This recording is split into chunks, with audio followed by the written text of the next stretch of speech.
Sold my chucks and my pearls and half my damn closet to feed my children, keep a roof, and avoid medical bankruptcy.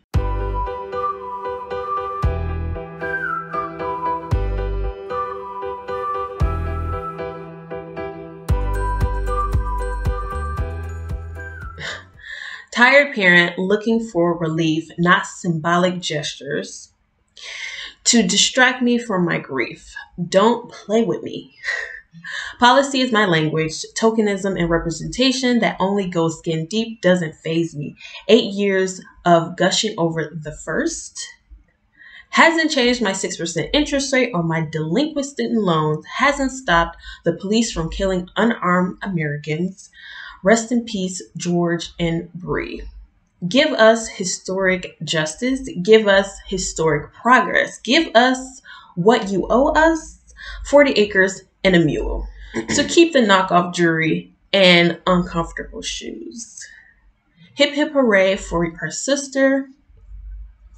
But if you're pushing lukewarm reform and not piping hot change, if you're only there for a diversity cover for your white boss working as his beard, if you're not ready to call out his lies, his backpedaling and white mediocrity, if you're not bold, then you, my HBCU alum, sorority sisters, you will have broken through the glass ceiling for nothing. That is what I had to say about the inauguration. And no, I did not sell my pearls. These are my mom's. Thanks, Mom.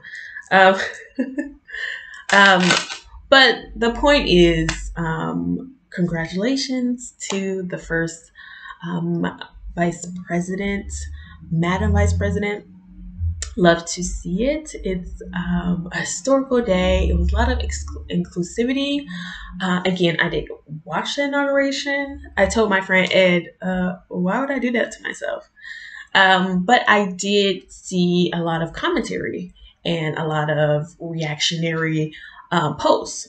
And I was more intrigued by that than the actual ceremony. I heard that there was a moment of silence, kind of dedication to the people who lost their lives, finally. Like in the previous administration, that wasn't ever done or, in a proper official way. I mean, really?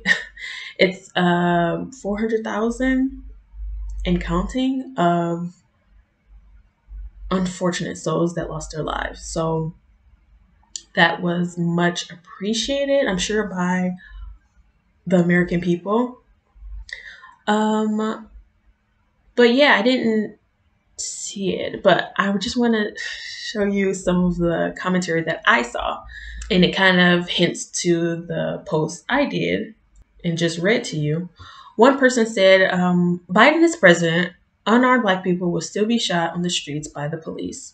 The Middle East will still be bombed by U.S. forces. People will still be deported or racially profiled by Biden's regime. The only difference is that there won't be as much media coverage. So that was a read. And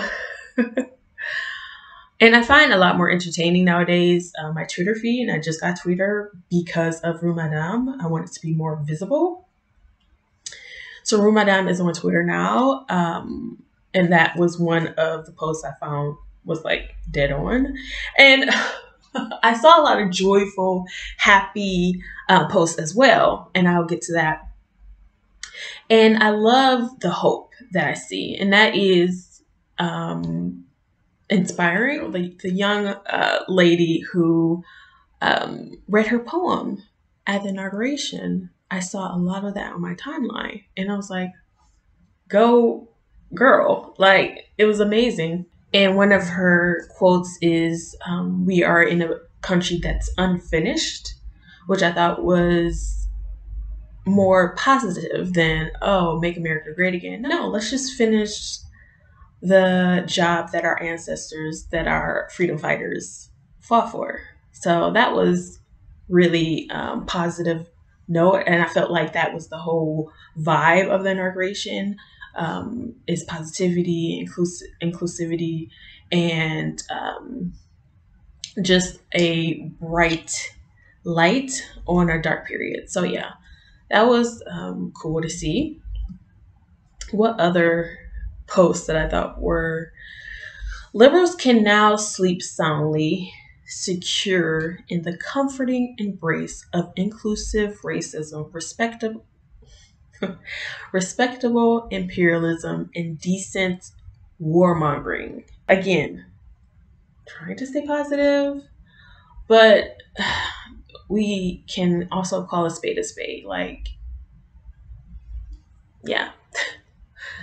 May one day the presidential inauguration acknowledge the Piscataway people on whose land the ceremony takes place, rather than erase every indigenous nations in our country with the settler theme song, "This Land Is Your Land."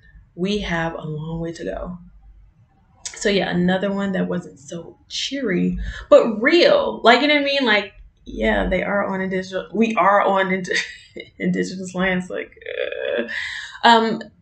so when you talk about inclusivity, when you talk about multiculturalism, when you talk about all of these things while also ignoring, diminishing, erasing the genocide of people that are still existing and still fighting to, not have pipelines going through their reservations, it's kind of like, ugh, we want to stay positive. And I feel like that is a salesman's job, right? That is a salesman's job to say, oh, look at these bright lights. Look at these people. Look at this. The man is out of the White House. We have our country back. While on indigenous lands, not acknowledging them. But again, let's stay cheery and happy. It is a new day. Hope, change, and all that good stuff. More posts. This one was by Sean King. I didn't expect it, but Bernie was really a winner today. That was one of the highlights that I saw people talk about. Again, I didn't watch it because I'm like, ugh. And let me explain why I didn't watch it. There's a huge time difference, first of all. So at the time this was going on, I believe it was like dinner time for us. And since I'm a mother and, have things to do and, people to take care of, I think we were making our vegetable lasagna at the time. Vegetable lasagna. But it was good. It was really good. But we're still on our vegetarian go for this year. And I got some ricotta cheese just to like mix it up. And it turned out pretty decent, even though I'm not like a big fan of ricotta cheese. Anyways, so there was a time difference and we were doing stuff, and I was getting messages, and I talked to my mom for a minute. I think she was watching it. There's that, the time difference. And also, like I said in the little short creative writing spiel that I did, I was more like, policy is what I'm interested in. I'm interested in like policies that's going to help my family, even though I'm not in the United States. I still am American, so I care. So I'm like, is it like, are moves getting made? Like, otherwise, I have other things. But yeah, I know how this made a lot of people feel joyous and happy and hopeful and inspired, especially with Kamala Harris being the first Madam President, and how that is being a big deal. And I saw a lot of hashtags like joy and hope and all of those nice, fluffy, good words. And I'm happy that other people are happy. That's more my thing. I'm not really happy about, another politician becoming the leader of a messed up country, but I'm just happy that other people are happy. That's my thing. So let's continue with other noteworthy posts that I saw. Okay, so speaking of Kamala Harris, I guess she changed her wallpaper on her Twitter feed, and it said like "Keep Hope Alive" or something like that. And a lot of people were a little put off by that. in the middle of a pandemic, in the middle of unprecedented death and hurt. That is something that people want to hear. I mean, I think that's a positive thing. So initially, I didn't think it was warranted. The kind of like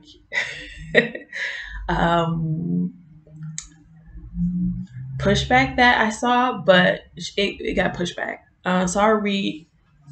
One person said, faith doesn't pay rent and hope doesn't cover my expenses when I'm sick and underinsured. You guys have the White House, Senate, and Congress. No more slogans and platitudes, por favor.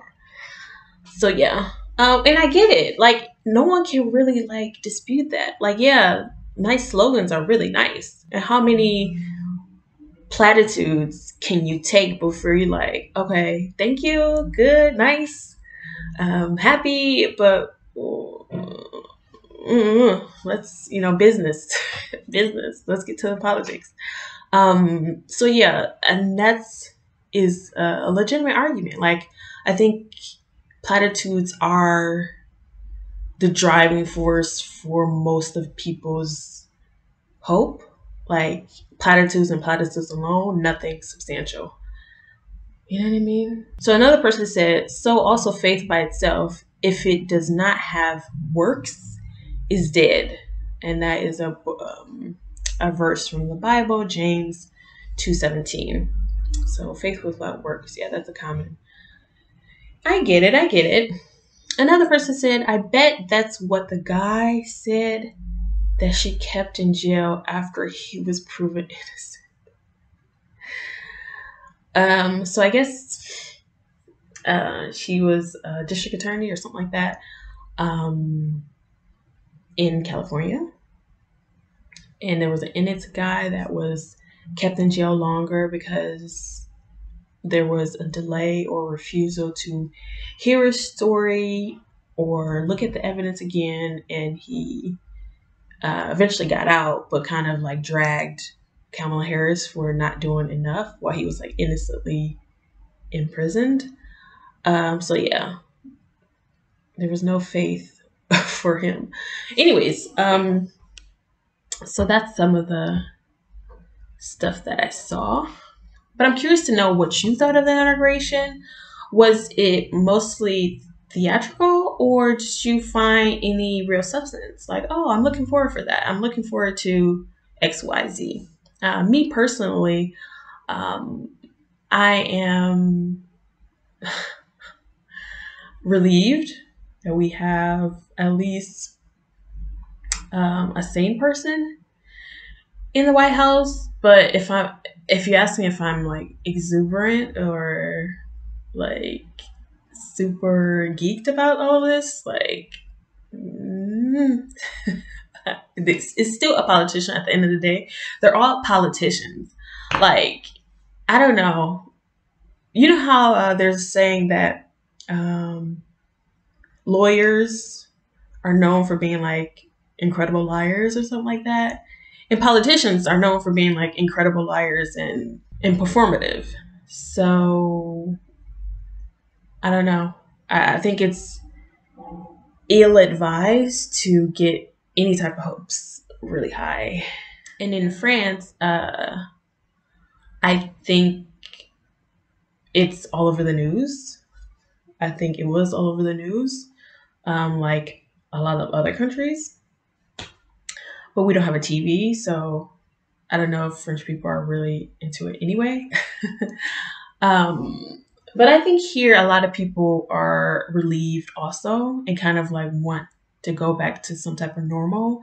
And the Paris Climate Agreement, Americans have rejoined that. So I'm sure the French president Macron is, at least somewhat jovial about just the international collaboration that once was severed with the last president concerning our climate crisis.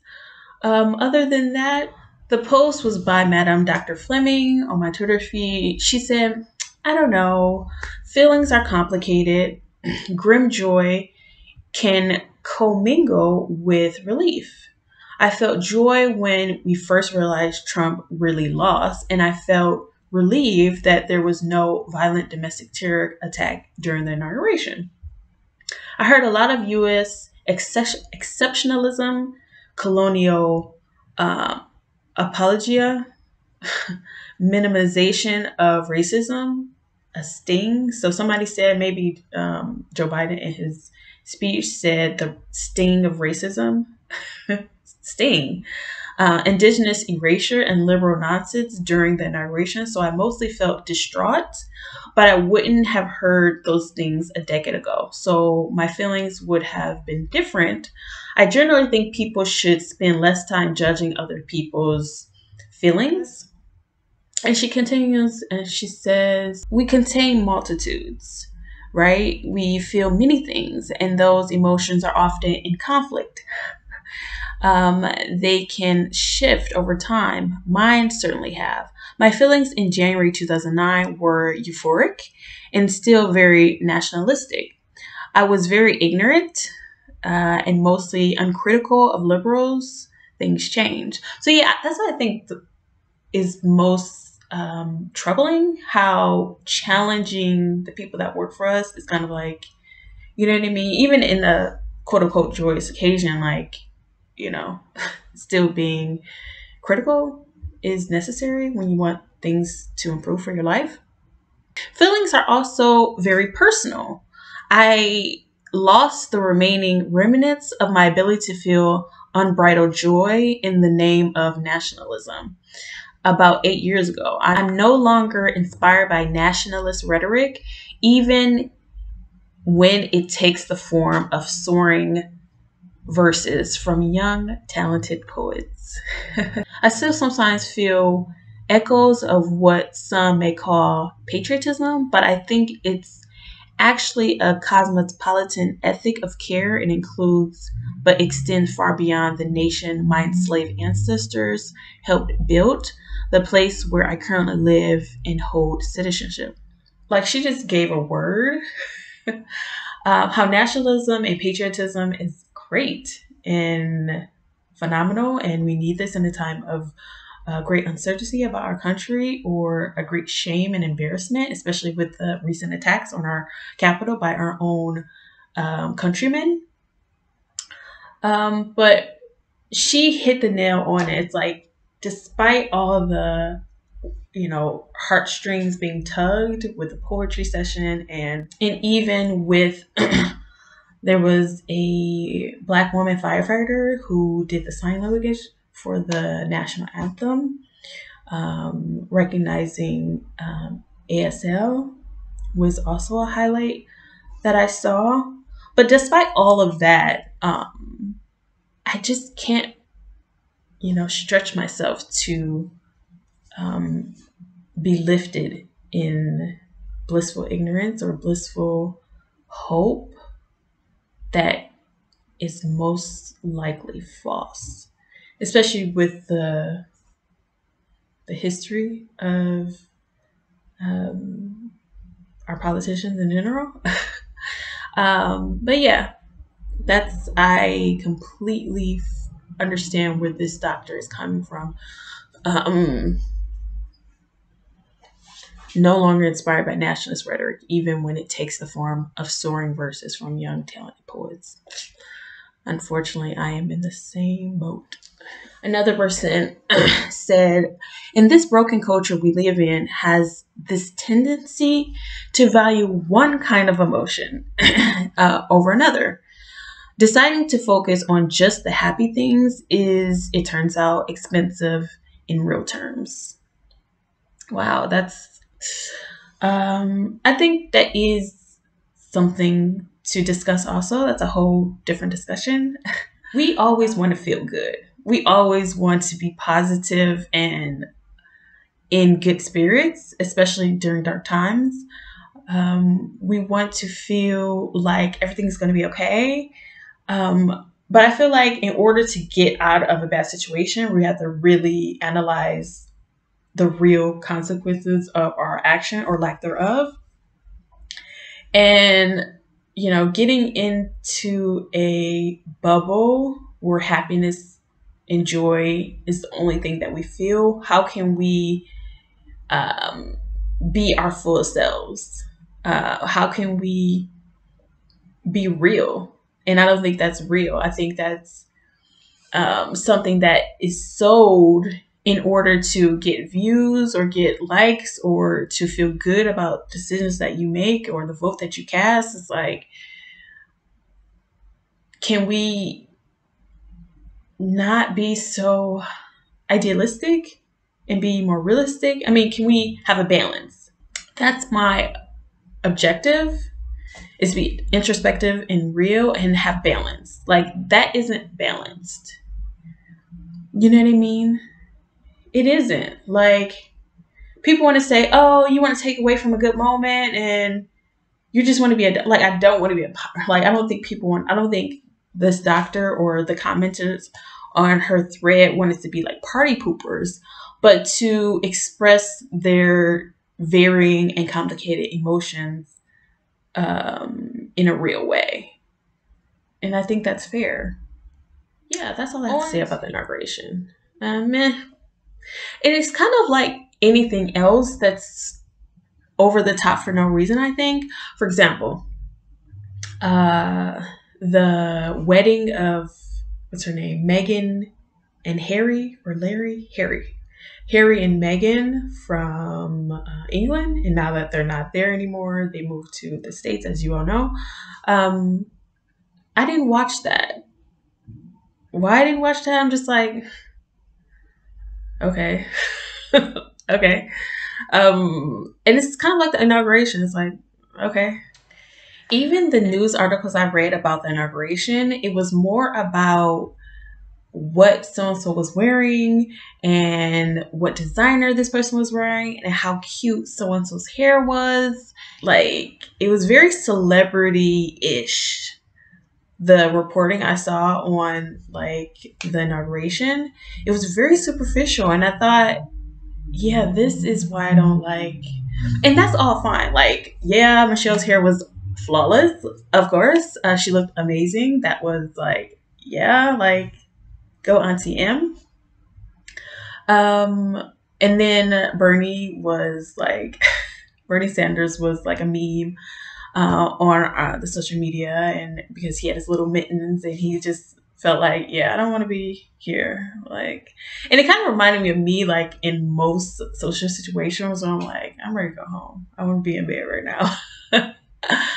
But yeah, there's nothing wrong with that. I like seeing people relish in that type of not serious, breezy type of stuff, like, oh, hair and clothes. But it's like, when people are like jobless, it's like the relevancy of it all, it's kind of like, yo, I prefer that the minimum wage be the topic instead of, oh, her hair was nice or this and that. It's like, I don't know. That's just me. Hence, the whole wedding nonsense of the queen or the princess or whoever. It's like what she wore, how, what that means. Just ask me if I care. Ask me. But I'm very boring in that sense. Whereas like stuff like that, just like, and I think it goes to show you where we put our reverence and where we put, like, putting people like that on like a pedestal and like making kings and queens and gods out of these people. Is like, dude, you work for me.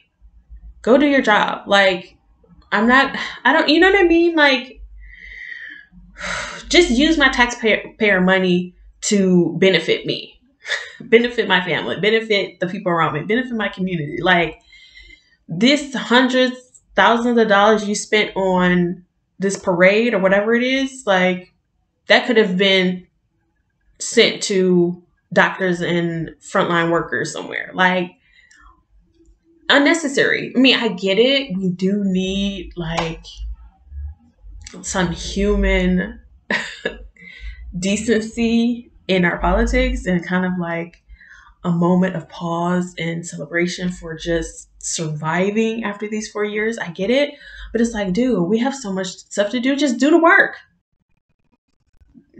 Do it. Like, Madam President, congratulations. Mazel tov, whatever it is. Get to work. Get to work.